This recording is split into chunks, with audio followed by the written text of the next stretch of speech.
السلام علیکم ورحمۃ اللہ وبرکاتہ۔ بسم اللہ الرحمن الرحیم۔ عقیدہ نمبر 26۔ وهو متعال عن الاضداد والانداد۔ اللہ تعالی کی ذات بلند ہے،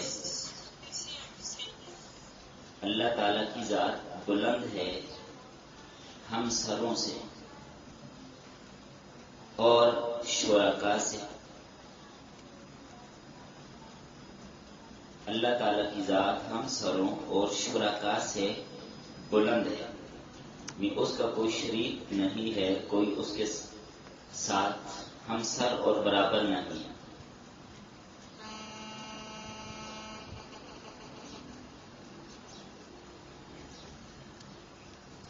اس عقیدے میں یہ بات بتائی گئی، اضداد ضد کی جمع ہے،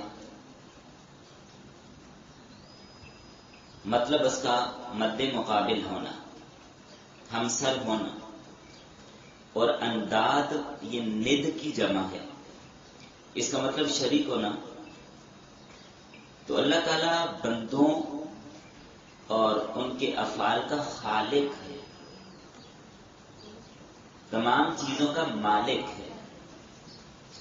یہ صفات کسی اور میں نہیں ہے، اللہ ہی ان ساری چیزوں کا حامل اور ان چیزوں کے ساتھ متصف ہے۔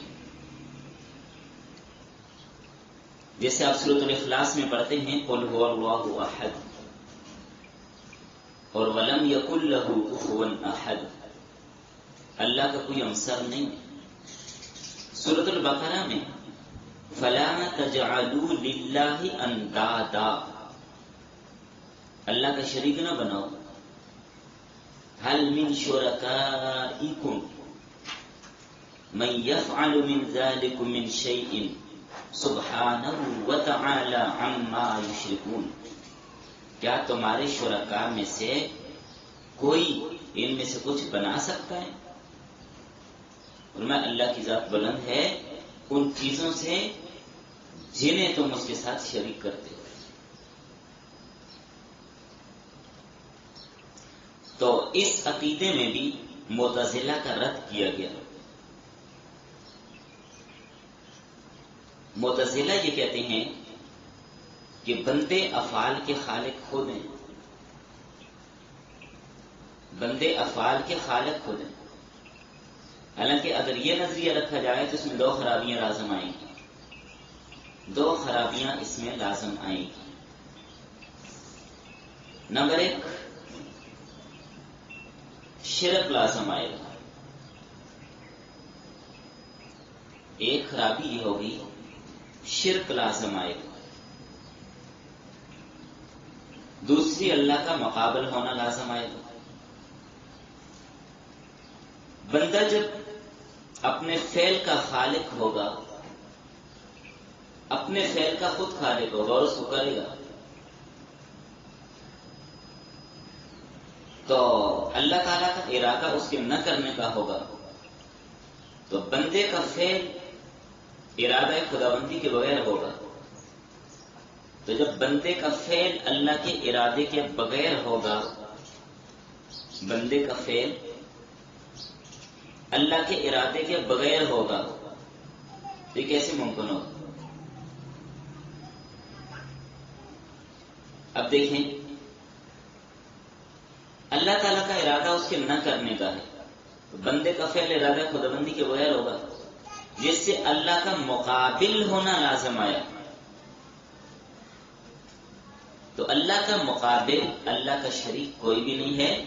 اللہ تعالیٰ ہر اعتبار سے وحدہ لا شریک ہے، اس کا کوئی شریک نہیں ہے، اس کا کوئی مد مقابل نہیں، نہ کوئی اس کا شریک ہے۔ کہ اللہ تعالیٰ کی مخالفت کرنے والوں کے پاس اتنی طاقت بھی نہیں ہے کہ اس کے مد مقابل بن جائے۔ کہ مد مقابل وہی بن سکتا ہے جس کے پاس کوئی پاور ہو، کوئی حیثیت ہو، کوئی قوت اور طاقت ہو۔ تو جو اللہ کا مد مقابل بننا چاہے گا کیسے بنے گا؟ اتنی قوت کہاں سے، طاقت کہاں سے لائے گا؟ عقیدہ نمبر 27، لا راد لقضائہ، اس کی قضا کو کوئی ٹال نہیں سکتا، ولا معقب لحکمہ، اور اس کے حکم کا کوئی تعاقب نہیں کر سکتا، ولا غالب لامرہ، اور اس کے فیصلوں پر کوئی غالب نہیں آ سکتا۔ تو اس عقیدے میں کئی باتیں بتا دی۔ اللہ تعالیٰ کے فیصلے کو کوئی رد نہیں کر سکتا، اللہ تعالیٰ کے فیصلے کو کوئی چھوڑ کر اپنا فیصلہ نافذ نہیں کر سکتا، اور اس کے فیصلے پر کوئی غالب نہیں آ سکتا۔ اللہ کی قدرت کامل ہے، وہ سب پر غالب ہے، سب اس کے سامنے عاجز ہیں، تو اس لیے اس کے فیصلے پر کوئی غالب نہیں آ سکتا، نہ کوئی اپنے فیصلے کو اس کے فیصلے کے مقابلے میں نافذ کر سکتا ہے، یہ تعاقب کرنے کا یہ مطلب ہو، اور نہ ہی کوئی اللہ کے فیصلے کو ٹال سکتا ہے۔ قرآن کریم میں سورہ یونس میں اللہ تعالیٰ فرماتے ہیں وَإِن يَمْسَسْكَ اللَّهُ بِضُرٍّ فَلَا كَاشِفَ لَهُ، اگر اللہ تعالیٰ کسی کو تکلیف پہنچانا چاہے تو کوئی اس کو دور نہیں کر سکتا، الا ہو، سوائے اس کے، وَإِن يُرِدْكَ بِخَيْرٍ فَلَا رَادَّ لِفَضْلِهِ، اور اگر اللہ فضل کرنا چاہے تو اس کو بھی کوئی ٹال نہیں سکتا۔ اللہ کسی کے ساتھ اچھائی کرنا چاہیں، نعمتیں دینا چاہیں تو اللہ کی نعمتوں کو کوئی ٹال نہیں سکتا، اور اللہ کسی کو تکلیف پہنچانا چاہیں تو بھی کوئی ٹال نہیں سکتا، کوئی رد نہیں کر سکتا۔ اور سورہ یوسف کے اندر یہ آیت آپ نے پڑھی بھی ہے، فَاللَّهُ يَحْكُمُ لَا مُعَقِّبَ لِحُكْمِهِ، اللہ فیصلہ کرتا ہے، اس کے فیصلے کا کوئی تعاقب نہیں کر سکتا۔ وہی عقیدہ یہاں پر امام طحاوی رحمۃ اللہ علیہ نے ذکر کیا۔ اور وَاللَّهُ غَالِبٌ عَلَىٰ أَمْرِهِ، یہ بات بھی سورہ یوسف میں آپ نے پڑھی، اللہ اپنے فیصلے پر غالب ہے، اپنے حکم پر غالب ہے۔ تو کوئی ایسا نہیں ہے کہ اللہ تعالیٰ کسی چیز کا فیصلہ کرنا چاہیں تو کوئی ایسی ہستی یا کوئی ایسی ذات ہو جو اللہ کے فیصلے کو ٹال دے، ایسا نہیں ہو سکتا۔ فرمائے ما یفتح اللہ للناس من رحمت فلا ممسک لها وما یمسک فلا مرسل له من بعده، سورہ فاطر۔ اللہ تعالیٰ جو اپنی رحمت کا دروازہ کھول دے کوئی اس کو بند کرنے والا نہیں ہے، اور جو بند کر دے کوئی اس کو کھولنے والا نہیں ہے۔ اللہ اپنی رحمت کے دروازے کو بند کر دے تو کوئی کھول نہیں سکتا، اور اگر کھول دے تو کوئی بند نہیں کر سکتا۔ جس عقیدے کے اندر بھی یہ بات سمجھائی کہ اللہ کے فیصلے کو کوئی ٹال نہیں سکتا، کوئی رد نہیں کر سکتا، اللہ جو چاہے وہی کرتے، کوئی اس کے فیصلے پر غالب آ سکتا نہیں یا اس کے فیصلے کو ٹال سکتا نہیں۔ اگلا عقیدہ دیکھیے، آمنا بذالک کلہ، ہم مکمل اس پر ایمان رکھتے ہیں، آمنا، ہم مکمل ایمان رکھتے ہیں بذالک کلہ، اس پر کامل طور پہ، وَأَيْقَنَّا، اور اس پر ہم یقین رکھتے ہیں، ان کل من عنده، کہ ہر چیز اس کی طرف سے ہوتی ہے۔ ہم خدا تعالی کی ان مذکورہ تمام صفات پر ایمان رکھتے ہیں جو پیچھے پڑھ لی، اور یقین رکھتے ہیں کہ سب کچھ اللہ کی طرف سے،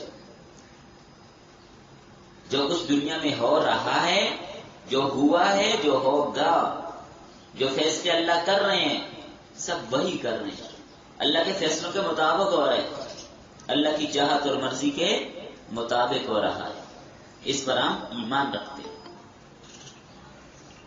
تو اہل ایمان پر لازم ہے توجہ، یہ آخر میں آ کر ترغیب دی جا رہی ہے تمام ایمان والوں پر، تمام ان مرد و خواتین پر، یہ بات لازم اور ضروری ہے شریعت میں عقائد سے متعلق جو باتیں بیان کی گئی ہیں ان پر ایمان رکھیں. یہ سب امور اللہ کی تقدیر کے ساتھ وابستہ، اللہ کی مشیت اور چاہنے کے ماتحت ہیں. ان تمام باتوں پر ایمان لانا ہر مسلم مرد اور عورت کے لیے ضروری ہے، اور پختہ عقیدہ رکھنا ضروری ہے. یہ سب چیزیں اللہ کی طرف سے. مسلمان کہاں کا بنتا ہے کہ جب اس کے سامنے عقائد آ جائیں، دلائل کی روشنی میں ان کی وضاحت ہو جائے، آپ سر تسلیم خم کر دیں. تو لہذا عقائد کی جتنی باتیں اللہ تعالیٰ کی ذات و صفات کے حوالے سے پڑھی ہیں، سب کچھ پر ایمان رکھنا لازمی ہے. سب کچھ تقدیر خداوندی سے، اس کی مشیت اور ارادے کے ماتحت ہے. تو امام طحاوی رحمۃ اللہ علیہ نے آخر میں اس کا اقرار کیا. ہم ان مذکورہ تمام عقائد کو کیا کرتے ہیں؟ تسلیم کرتے ہیں، اور ان پر ہمارا کامل ایمان اور کامل یقین ہے. قل کل من عند اللہ، کہہ دو سب اللہ ہی کی طرف سے ہے، سب اللہ ہی کی طرف سے ہے. آمن الرسول بما انزل الیہ من ربہ کل آمن باللہ وملائکتہ وکتبہ ورسلہ والیوم الاخر الی آخرہ. اور جو ایمانیات آپ لوگ پڑھتے ہیں ان کے اندر بھی اس بات کے اقرار کرتے ہیں آمنت باللہ، ہم اللہ پر ایمان لائے، اور اللہ کی جتنی صفات ہیں ان پر ایمان لائے. آمنت باللہ کما ہوا باسمائہ و صفاتہ. بات سمجھ آ گئی؟ تو یہاں تک یہ 28 عقائد اللہ تعالیٰ کی صفات کے حوالے سے آپ نے پڑھے. آگے عقیدہ نمبر 29 عقیدہ رسالت. وَأَنَّ مُحَمَّدًا صلی اللہ علیہ وسلم، اور بے شک محمد صلی اللہ علیہ وسلم عبدہ المصطفیٰ، اللہ کے منتخب کیے ہوئے بندے ہیں. وَنَبِيُّهُ الْمُجْتَبَى، اور اللہ کے چنے ہوئے نبی ہیں. وَرَسُولُهُ الْمُرْتَضَى، اور اللہ کے پسندیدہ رسول ہیں. دوسرے انداز سے اس کا ترجمہ دیکھیے. ہمارا ایمان ہے کہ محمد صلی اللہ علیہ وسلم اللہ کے منتخب کیے ہوئے بندے ہیں اور چنے ہوئے نبی ہیں اور پسندیدہ رسول ہیں.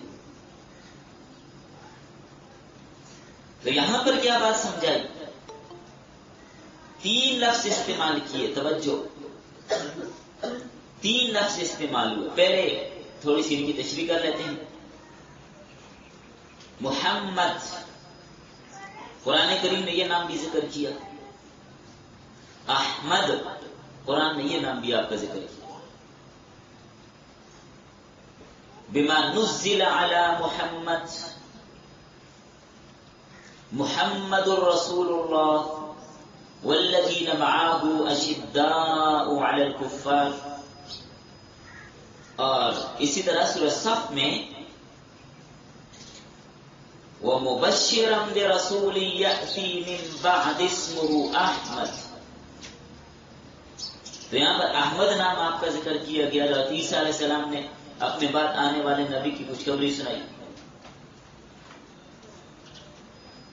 عبدیت اللہ تعالی کی پسندیدہ چیز ہے. اسی وجہ سے قرآن کریم نے آپ صلی اللہ علیہ وسلم کی معراج کا ذکر کیا تو فرمایا سبحان الذی اسری بعبدہ، پاک ہے وہ ذات جو راتوں رات لے گئی اپنے بندے کو. سورہ بنی اسرائیل 15ویں پارے کی پہلی آیت. مصطفیٰ، مجتبی، مرتضی، یہ مفعول ہیں سارے. قریب المعنی ہیں، ایک دوسرے کے قریب معنی رکھتے ہیں. مصطفیٰ برگزیدہ یا منتخب کیا ہوا. مجتبی کا معنی بھی منتخب کیا ہوا، چنا ہوا. مرتضی پسندیدہ.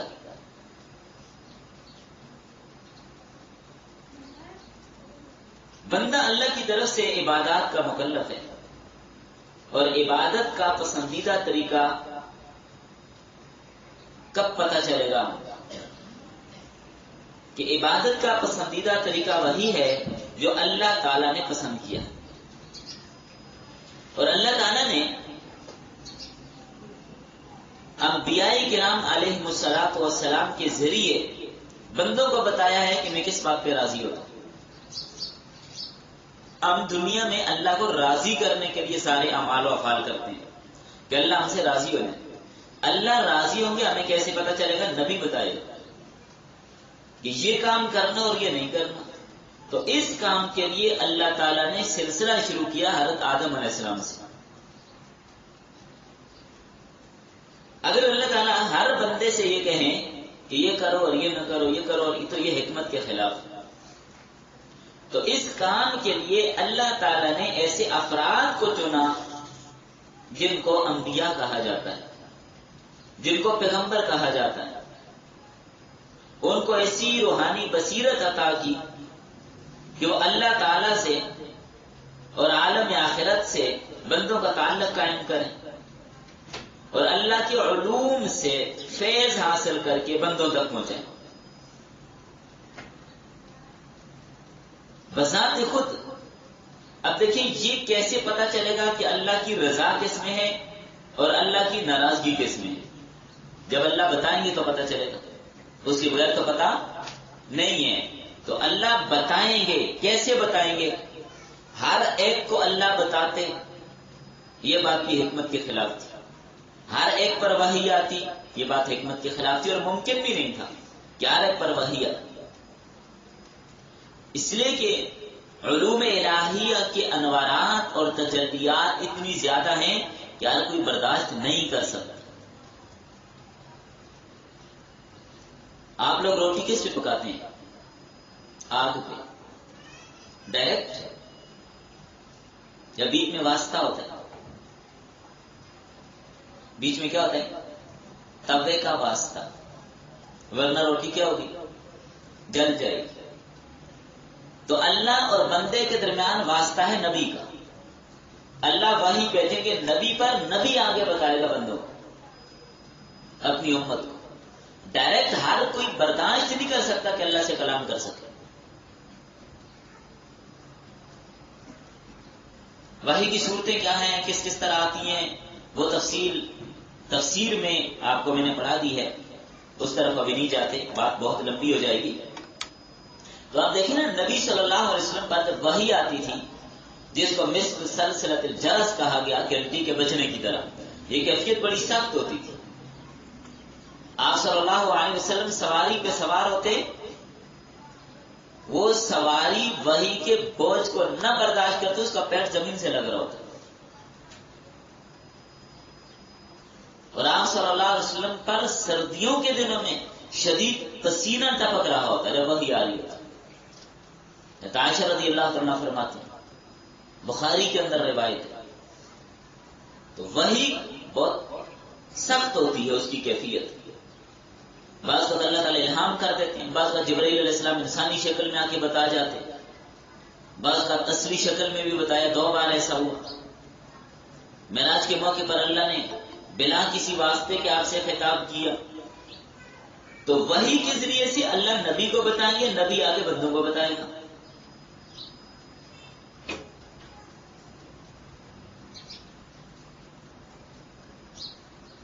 تو انبیاء علیہ السلام اللہ اور بندوں کے درمیان ایک واسطہ ہے تاکہ اپنے باطنی احوال کے ذریعے اس عالم سے استفادہ کریں اور احوال ظاہری کے لیے بندوں کو فیض پہنچائیں. نبی صلی اللہ علیہ وسلم اللہ کی طرف سے نبوت اور رسالت کے لیے منتخب ہوا. نبوت اور رسالت یہ کسبی چیز نہیں ہے. اپنے اختیار سے کوئی آدمی نبی نہیں بن سکتا کہ میں محنت کروں، کسب کروں تو نبی بن جاؤں، ایسا نہیں ہے. جیسا کہ مرزا بولتا ہے، جیسے کہ مرزا نے کہا کہ اپنی محنت سے بندہ نبی بن جاتا ہے، جھوٹ بولتا ہے. بندہ محنت اور ریاضت سے نبی نہیں بن سکتا. جس کو اللہ چاہتا ہے وہ نبی بنتا ہے. اس لیے یہاں پر آپ دیکھیے جتنے الفاظ ذکر کیا، عبدہ المصطفیٰ و نبیہ المجتبیٰ و رسولہ المرتضیٰ،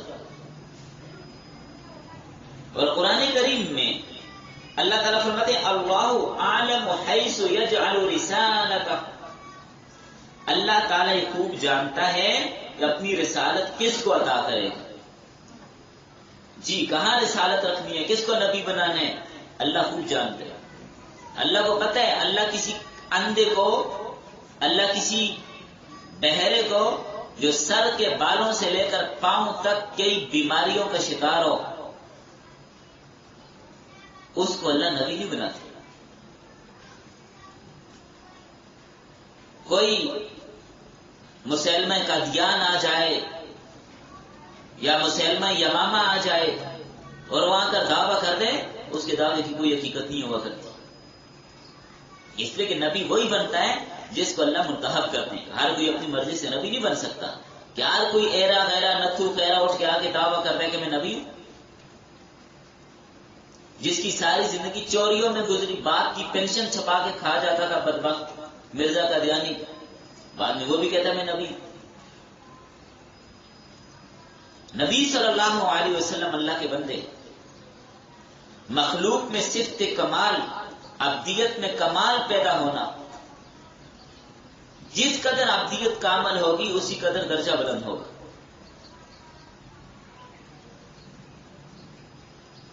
اب پھر یہاں پر یہ بات بھی دیکھیے، عبدہ کس کو کہا، عبد کس کو کہتے ہیں.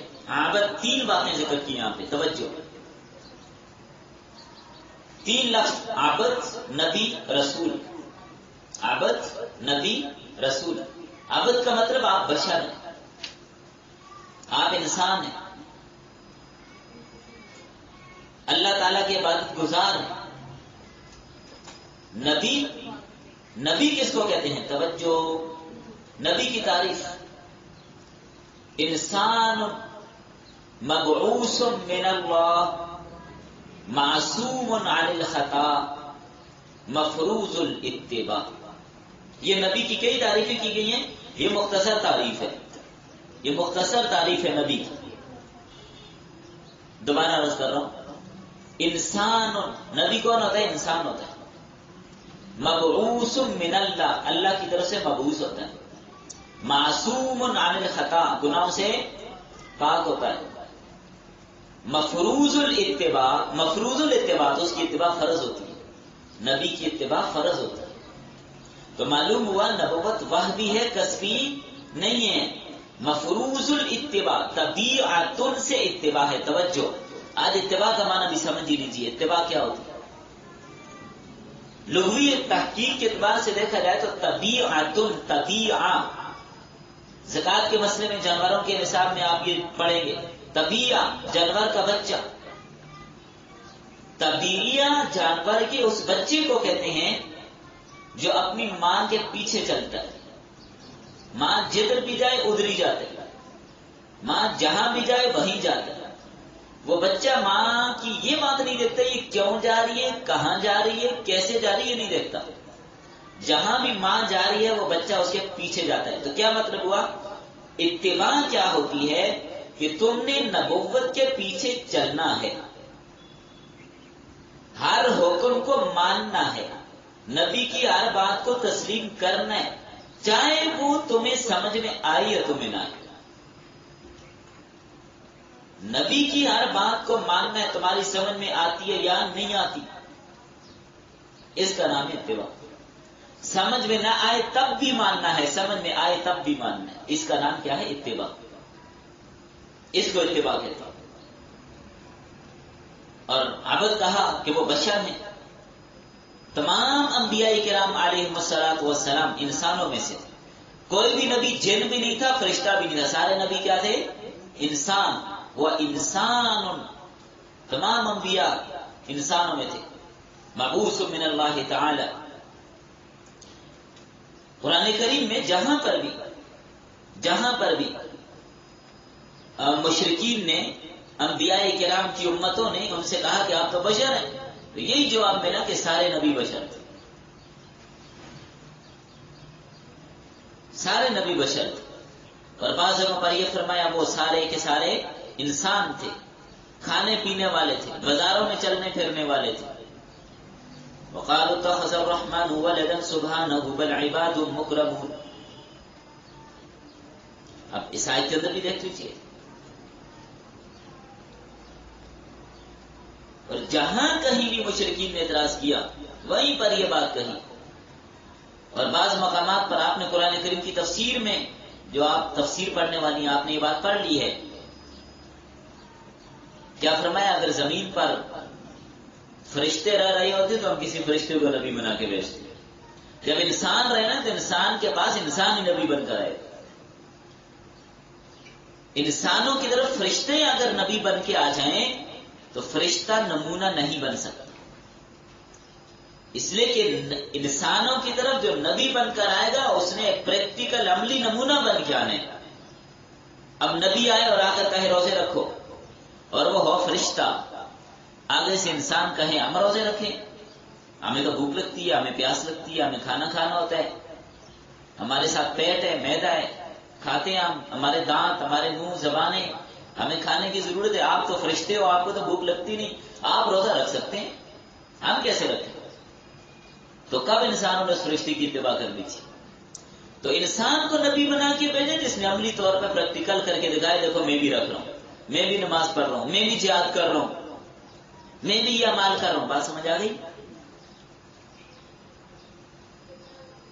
قل انما انا بشر مثلکم یوحی الی انما الہکم الہ واحد.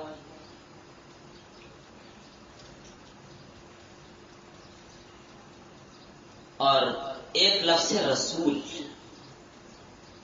رسول، رسول کس کو کہتے ہیں؟ رسول کہا جاتا ہے جو نئی شریعت لے کر آئے.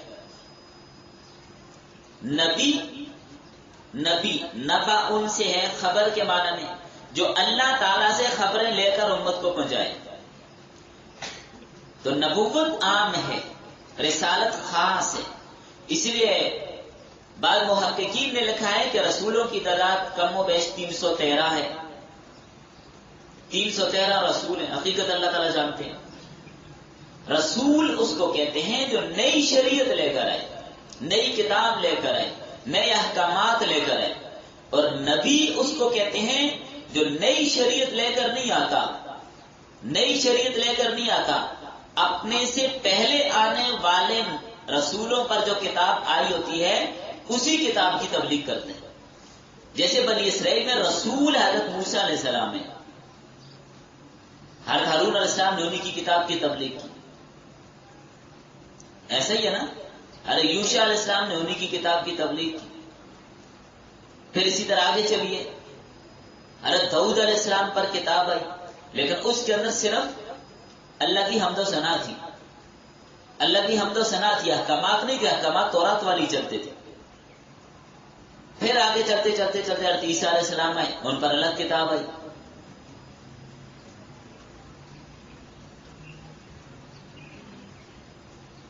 رسول وہ ہوتا ہے جو نئی شریعت لے کر آتا ہے، نئی شریعت لے کر امت کے پاس آتا ہے، نئے احکامات لے کر آتا ہے. پہلے احکام کچھ نافذ ہوتے ہیں، کچھ منسوخ ہو جاتے ہیں. جیسے نبی کریم صلی اللہ علیہ وسلم رسول ہیں.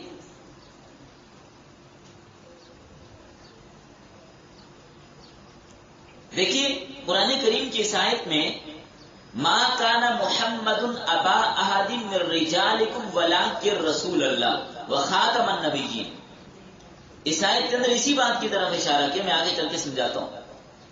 یہ بات، آپ اللہ کے رسول ہیں اور نبیوں کو ختم کرنے والے ہیں، آپ پر نبی ختم. اب اگر اس آیت میں یہ بات کہی جاتی کہ آپ خاتم المرسلین ہیں، بات تو یہ بھی ٹھیک تھی، لیکن کوئی اٹھ کے آ کے کہہ سکتا تھا کہ آپ صلی اللہ علیہ وسلم پر رسول ختم ہوئے، نبی ختم نہیں ہوئے. نئی شریعت تو نہیں آئے گی لیکن نبی آ کر اسی شریعت کی تبلیغ کر سکتے ہیں. تو اللہ نے پہلے ہی اس دروازے کو بند کر کے کہا خاتم النبی جی، آپ آخری نبی ہیں. کہ اب آپ کے بعد نبی بھی کوئی نہیں آئے گا کہ آپ کی شریعت کی تعلیم کرے، نہیں، اب نبی بھی نہیں ہے، ختم سلسلہ.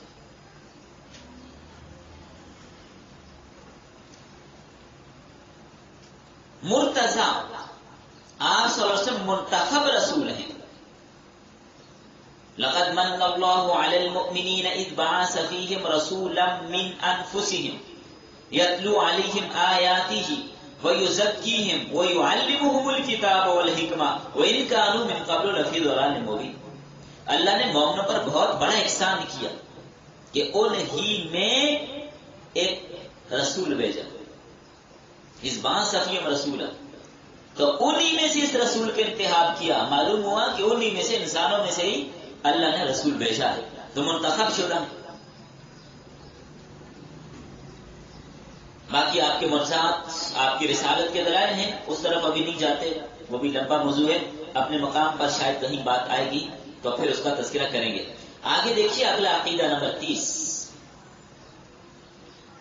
وَإِنَّهُ خَاتَمُ الْأَنْبِيَاءِ، آپ صلی اللہ علیہ وسلم انبیاء کے سلسلے کو ختم کرنے والے. وَإِمَامُ الْأَتْقِيَاءِ، متقیوں کے پیشوا ہیں. وَسَيِّدُ الْمُرْسَلِينَ، اور کیا ہیں؟ رسولوں کے سردار ہیں. وَحَبِيبُ رَبِّ الْعَالَمِينَ، اور اللہ کے حبیب ہیں، اللہ کے محبوب ہیں. عقیدہ پڑھ لیا، اب اس کو سمجھیے. آپ صلی اللہ علیہ وسلم آخری نبی ہیں، آپ کے بعد کوئی نبی پیدا نہیں ہوگا. نیک لوگوں کے امام ہیں، تمام رسولوں کے سردار ہیں، اور رب العالمین کے محبوب ہیں. اللہ تعالیٰ نے اس دنیا کا نظام چلانے کے لیے کچھ ابتدا اور انتہا رکھی.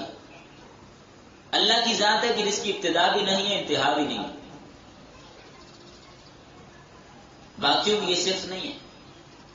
اللہ تعالیٰ نے انسانوں کو سمجھانے کے لیے جو سلسلہ رسالت شروع کیا، کہاں سے شروع ہوا؟ حضرت آدم علیہ السلام سے. ختم کہاں ہوا؟ نبی صلی اللہ علیہ وسلم. یہی بات یہاں پر بتا دی. آپ صلی اللہ علیہ وسلم کی نبوت اور شریعت قیامت تک کے لیے ہے.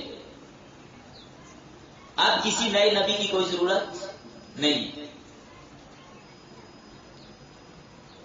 انسان جب ان کے اندر دینی کمزوری آتی رہے گی تو اللہ تعالیٰ علماء امت کو، مجددین ملت کو اٹھائیں گے، ان سے کام لیتے رہیں گے، لیکن نبی اب نہیں آئے گا.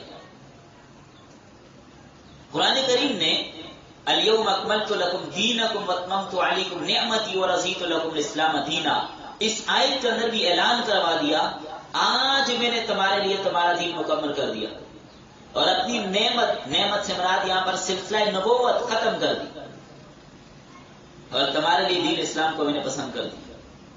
تو آپ صلی اللہ علیہ وسلم خاتم النبیین ہیں. اتنے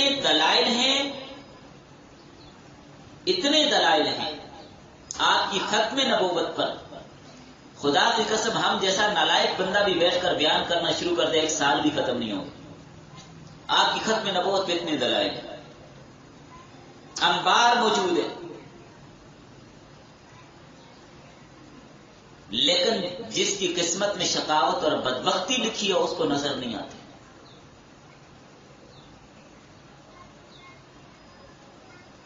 ما كان محمد ابا احد من رجالكم ولكن رسول الله وخاتم النبيين. سورہ احزاب. محمد صلی اللہ علیہ وسلم تمہارے مردوں میں سے کسی کے باپ نہیں ہے. غور کیجیے، نبی کریم صلی اللہ علیہ وسلم کے جو بیٹے تھے، مردوں کی تعریف ان پر آئی، اس عمر کو پہنچے نہیں تھے، بچپن میں فوت ہو گئے تھے. اسی لیے فرمایا آپ مردوں میں سے کسی کے باپ نہیں. آپ کی جسمانی اولاد نہیں تھی، فوت ہو گئے تھے بچپن میں. ہاں، اگلی بات بتائی، بلکہ رسول اللہ، اللہ کے رسول روحانی باپ ہیں. آپ سب کے روحانی باپ ہیں. زید بن حارثہ جو آپ کے منہ بولے بیٹھے تھے، خدیجہ رضی اللہ تعالی عنہا پر دیکھ کے، اور حضرت خدیجہ نے نبی صلی اللہ علیہ وسلم کو پیش کر دیا، تو آپ صلی اللہ علیہ وسلم کی خدمت میں رہتے تھے. ان کے عزیزوں اور رشتے داروں کو پتہ چلا کہ ہمارا بیٹا فلاں جگہ پر ہے، بڑے اونچے خاندان کے تھے، لینے کے لیے آئے. میں ایک خلاصہ بتا دوں، بہت لمبی بات ہے. تو آپ صلی اللہ علیہ وسلم نے پوچھا زید جانا چاہتے ہیں ان کے ساتھ؟ فرمایا نہیں جانا چاہتا۔ ادھر جو لینے آئے تھے چچا وغیرہ، انہوں نے کہا عجیب بات ہے، زید آزادی کی زندگی کو چھوڑ کر غلامی کی زندگی پسند کرتے ہو؟ انہوں نے کہا نہیں، کوئی غلامی والی بات نہیں ہے، جس محبت کے ساتھ مجھے رسول اللہ نے رکھا ہوا کوئی نہیں رکھ سکتا، جو محبت مجھے یہاں سے ملی ہے وہ کہیں سے مجھے نہیں ملی، اس لیے میں نہیں جاؤں گا، میں یہیں رہوں گا، میں نہیں جانا چاہتا۔ اس کے بعد اللہ کے نبی صلی اللہ علیہ وسلم کو آزاد کر کے اپنا بیٹا بنا دیا، کیونکہ زمانہ جاہلیت میں رسم چلی آتی تھی، منہ بولے بیٹے کو بھی حقیقی بیٹا سمجھا جاتا تھا۔ زمانہ جاہلیت میں منہ بولے بیٹے کو بھی حقیقی بیٹا سمجھا جاتا تھا۔ تو زید بن حارثہ بڑے شریف النسب تھے، کسی ظالم نے پکڑا اور غلام بنایا اور بکتے بکاتے مکہ میں آ گئے، مکہ کے بازار میں فروخت ہو گیا، خدیجہ کے ہاتھ لگ گئے، نبی صلی اللہ علیہ وسلم کے پاس آ گئے، تو آپ صلی اللہ علیہ وسلم نے ان کو آزاد کر کے ان کو اپنا منہ بولا بیٹا بنا دیا۔ عرب کے دستور کے مطابق اب تمام لوگ انہیں زید بن محمد کہہ کر پکارتے تھے۔ اس پر قرآن کریم کی آیت آ گئی، فرمائی یہ ساری باتیں نا تمہارے منہ کی ہیں۔ ذَلِكَ قَوْلُكُمْ بِأَفْوَاهِكُمْ وَاللَّهُ يَقُولُ الْحَقَّ وَهُوَ يَهْدِي السَّبِيلَ ادْعُوهُمْ لِآبَائِهِمْ هُوَ أَقْسَطُ عِندَ اللَّهِ۔ لقالت منہ بولے بیٹوں کے بارے میں جتنی باتیں ہیں نا تمہارے منہ کی بنائی ہوئی ہیں، وہ حقیقی بیٹے کی طرح نہیں ہوتے، وہ وارث نہیں بنتے، یہ ماس تمہاری اپنی باتیں ہیں۔ اللہ حق کہتا ہے اور وہی سیدھا راستہ دکھاتے ہیں۔ منہ بولے بیٹوں کو ان کے باپ کی طرف نسبت کر کے پکارو، اللہ کے لیے یہی انصاف کی بات ہے۔ ادعوہم لآبائہم، ان کے باپوں کے نام سے ان کو پکارو، زید بن حارثہ کہو، زید بن محمد کہنے کی اجازت نہیں۔ اس آیت کے نازل ہونے کے بعد صحابہ نے ان کو زید بن محمد کہنا چھوڑ دیا، زید بن حارثہ کہنے لگے۔ اب حضرت زید رضی اللہ تعالیٰ کا نکاح نبی صلی اللہ علیہ وسلم کی پھپھی ذات بہن حضرت زینب سے ہوا، موافقت نہ ہوئی، سلسلہ ازدواجی زندگی کا چل نہ سکا، مختصر یہ طلاق ہو گئی۔ یہ انشاءاللہ ہم جب اپنے مقام پر سورہ احزاب قریب آ رہی ہے، 22ویں پارے میں 19واں پارہ ہمارا بھی شروع ہوگا نا، تو انشاءاللہ وہیں پر تفسیر میں پڑھیں گے۔ حضرت زینب رضی اللہ عنہ کو طلاق ہو گئی۔ حضرت زید کے طلاق دینے کے بعد نبی صلی اللہ علیہ وسلم نے اللہ کے حکم سے حضرت زینب کے ساتھ نکاح کر دیا۔ کیوں کیا؟ کوئی اور کرنے کے لیے تیار نہ ہوتا۔ جاہلیت کے زمانے میں رسم اتنی سخت تھی کہ منہ بولا بیٹا بھی حقیقی بیٹے کی طرح ہوتا ہے، تو اس کی بیوی بہو ہوگی تو بہو کے ساتھ نکاح نہیں ہوتا۔ جاہلیت کی رسم بہت سخت تھی، اس بات کو کرنے کے لیے کوئی تیار نہ ہوتا۔ اللہ نے اس رسم کو توڑنا تھا کہ منہ بولے بیٹے کی بیوی بہو نہیں ہوتی۔ اللہ کے نبی نے اس کے ساتھ نکاح کیا۔ بہرحال آپ کا نکاح فرمانا جاہلوں کی طرف سے الزامات شروع ہو گئے۔ اس کے جواب میں یہ آیت نازل ہوئی، ما کان محمد ابا احد من رجالکم، محمد صلی اللہ علیہ وسلم تمہارے مردوں میں سے کسی کے باپ نہیں ہے، زید کے باپ بھی نہیں۔ کیا ہے؟ ولکن رسول اللہ، لیکن اللہ کے رسول ہیں۔ ہاں اگر شفقت ابوت نہیں ہے تو یاد رکھو شفقت نبوت موجود ہے۔ باپ سے کہیں زیادہ بڑھ کر محبت کرنے والے ہیں تمہارے ساتھ، اس لیے کہ اللہ کے رسول ہیں، وخاتم النبیین، اور آخری نبی، نبیوں کے سلسلے کو ختم کرنے والے ہیں، وکان اللہ بکل شیء علیم۔ اب دیکھیے اس آیت کو غور سے سمجھیے، اللہ ہر چیز کو جاننے والا ہے۔ اس آیت میں آپ کو کیا کہا کہ آپ نبیوں کا سلسلہ ختم کرنے والے ہیں، آپ آخری نبی ہیں، آپ کے بعد کوئی نبی نہیں ہوگا۔ اس آیت میں یہی بات، اگر بالفرض مرزے والا ترجمہ کر جس کا معنی مہر ہی کر دیا جائے، پہلے تو اس پر لغوی اور عربی تحقیق کے مطابق یہ بات ثابت نہیں آتی جو باتیں اس نے دی، اگر مہر کا معنی لے لیا جائے تو اب غور کیجئے، مہر کب لگتی ہے کسی چیز پر؟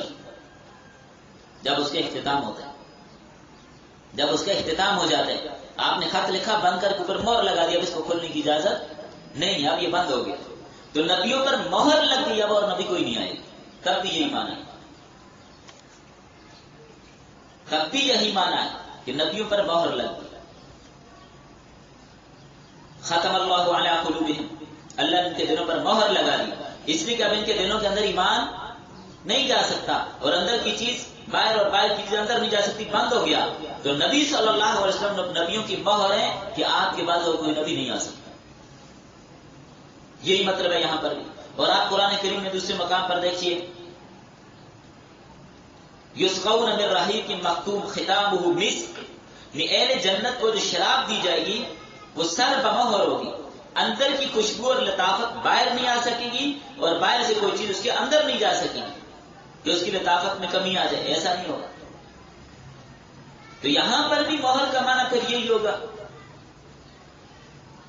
کہ آپ صلی اللہ علیہ وسلم پر نبوت ختم کر دی، اب نبوت کے سلسلے میں کوئی اور داخل نہیں ہو سکتا، اور جو نبی بن چکے ان سے کوئی خارج نہیں ہو سکتا. تعداد پوری ہوگی. اب اس کو زبر اور زیر دونوں کے ساتھ الگ الگ تشریحات ہیں، اس طرف ہم نہیں جاتے، بات بہت لمبی ہو جائے گی. صرف میں نے اشارتاً تھوڑی سی بات آپ کو سمجھا دی. اس آیت میں کیا بات بتائی کہ آپ صلی اللہ علیہ وسلم آخری نبی، ورنہ اسی جملے پر اگر بات کریں تو کئی دن لگ جاتے ہیں، کئی دن اس کی تفسیر میں لگ جائیں، اور پھر اس پر تعداد صحابہ اکرام کے اقوال موجود ہیں.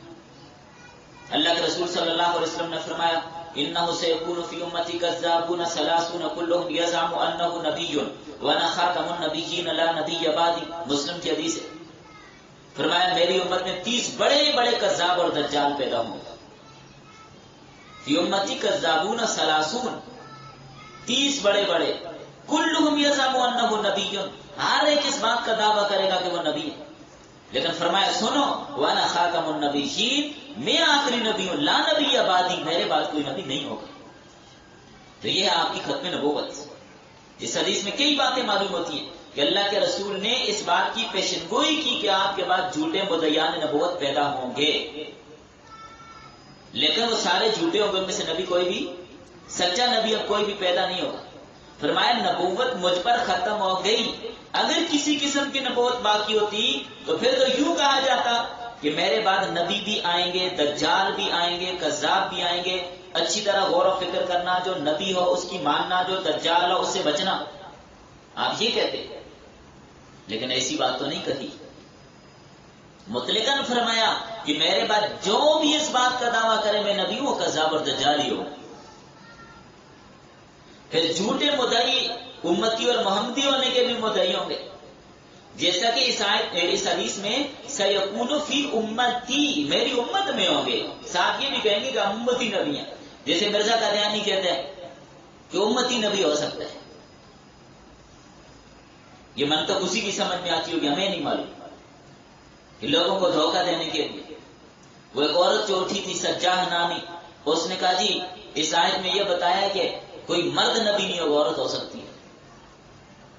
تو ہر ایک نے گما پھیلا کر اپنا جھوٹا مقصد نکالنے کی کوشش کی. تو آپ نے آخر میں فرما دیا کہ کوئی گمان بھی نہ کر سکے.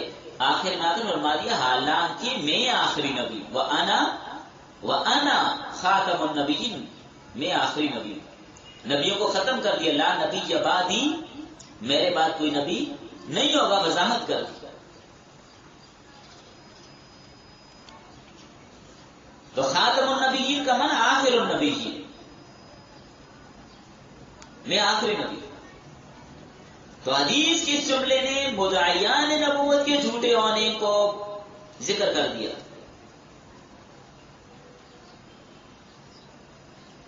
اگر خاتم النبیین کا معنی مہر بھی کریں تب بھی اس کی تشریح وہ جو میں نے آپ کو بتا دی، اس کی تشریح وہی ہے کہ نبیوں کی مہر لگا دی میں نے، اب اور کوئی نبی نہیں آئے گا. ایک اور روایت سن لیجیے. حضرت ابو ہریرہ رضی اللہ عنہ فرماتے ہیں نبی صلی اللہ علیہ وسلم نے ارشاد فرمایا میری اور انبیاء سابقین کی مثال ایک ایسے محل کی طرح ہے جو بہت خوبصورت بنایا گیا ہو، مگر اس میں ایک اینٹ کی جگہ چھوڑ دی گئی ہو. لوگ تعجب سے اس محل کو دیکھتے ہیں اور کہتے ہیں کہ ایک اینٹ کی جگہ کیوں چھوڑ دی گئی، ایک اینٹ کی جگہ خالی ہے، باقی محل سارا تیار ہے. فرمایا میں نے اس اینٹ کی جگہ کو پر کر دیا، وہ اینٹ میں ہوں، اور وہ عمارت مجھ پر ختم ہو گئی. رسولوں کا سلسلہ بھی مجھ پر ختم ہوا. اور ایک روایت میں ہے کہ قصر نبوت کی وہ آخری اینٹ میں ہوں.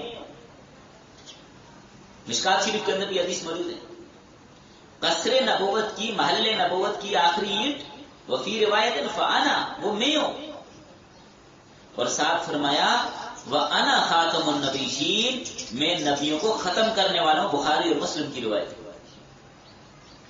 اب توجہ کیجیے، ہر چیز کی ابتدا بھی ہوتی ہے، انتہا بھی ہوتی ہے۔ تو نبوت کی جو عمارت ہے، اس عمارت کی ابتدا کس سے ہوئی؟ حضرت آدم سے، اور ختم کہاں پہ ہوئی؟ نبی صلی اللہ علیہ وسلم پہ۔ تو قصر نبوت کی تکمیل کے لیے ایک اینٹ کی جگہ باقی تھی، وہ اینٹ کی جگہ کس نے پوری کر دی؟ نبی کریم صلی اللہ علیہ وسلم نے اس کو پورا کر دیا۔ تو قصر نبوت کی عمارت بالکل مکمل ہو گئی، اب اس میں کسی اور اینٹ کی جگہ باقی نہیں ہے کہ اس میں کسی تشریح یا غیر تشریح نبوت کی اینٹ داخل ہو، نہیں۔ مرزا قادیانی قصر نبوت میں اپنی ایک اینٹ داخل کرنا چاہتا ہے، قصر نبوت کے محل کو توڑنا چاہتا ہے۔ تو اس لیے ہم مرزے کی ہر دلیل کو اور مرزے کی باتیں ماننے والوں کے نظریات کو توڑیں گے، لیکن اب چونکہ اس قصر نبوت کے محل میں کوئی جگہ ہی نہیں ہے، لہذا وہ اینٹ قصر نبوت کا جز نہیں بن سکتی، اس لیے اس کو کہیں ادھر ادھر کہیں اور پھینکیں گے۔ مرزے کو اٹھا کر قادیان کے اندر پھینک دیں، قادیان کے مقبرے میں پھینک دیا گیا، اور مرتے وقت اس کو گٹر میں پھینک دیا گیا، اس لیے کہ یہ شرارت کر رہا تھا۔ جب آپ صلی اللہ علیہ وسلم کے صاحبزادے حضرت ابراہیم علیہ السلام رضی اللہ تعالیٰ عنہ، آپ کے صاحبزادے حضرت ابراہیم رضی اللہ تعالیٰ عنہ اور حضرت عمر رضی اللہ تعالیٰ عنہ، حضرت علی رضی اللہ عنہ کے لیے قصر نبوت میں کسی قسم کی گنجائش نہیں نکل سکتی، تو مسلمہ ہند، مسلمہ قادیان، دیگان قادیان، مرزا قادیانی کے لیے بھی کوئی جگہ نہیں نکل سکتی۔ ہاں، کفر اور دجل کی عمارت کے اندر تو اس کی جگہ ہے، لیکن قصر نبوت کے اندر اس کی کوئی جگہ نہیں۔ تو قصر نبوت کی عمارت نبی صلی اللہ علیہ وسلم پر مکمل ہوگی، اب اور کوئی جگہ نہیں ہے وہاں پر کوئی اینٹ لگ سکے۔ دو حدیثیں بھی میں نے پیش کر دی، ٹائم زیادہ ہو گیا، ابھی بس کر لیتے ہیں، اس عقیدے پر تھوڑی سی مزید بات بھی کریں گے، آج اتنا ہی کافی ہو گیا۔